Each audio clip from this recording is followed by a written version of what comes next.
Kanca iken bana muhteşem çıkıverim. Men nagil koşup biznes kılgım gelip taçka takayt etme.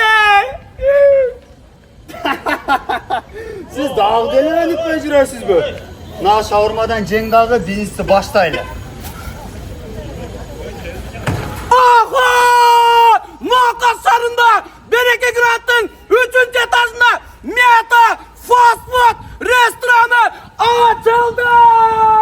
Assalamualaikum tuğanlar. Amansızlar Muhakkas şarının Bereke Grant'ın 3. etajında Miyata Fast Food restoranı açıldı. Biz sözde Nurman dostumuzga bereriz.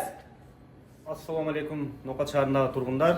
Biz Nokat şahrında Targovi Center Bereke Grant 3. etajında жайгашканбыз. Gelip bizim tamaktарын damını tatıp ketsеңиздер болот. И караоке да бар. Келип эс алып уютный местода отуруп кетиңиздер. Biz sizlerde Muhakkas şarının numeradın Miyata Fast Food restoranından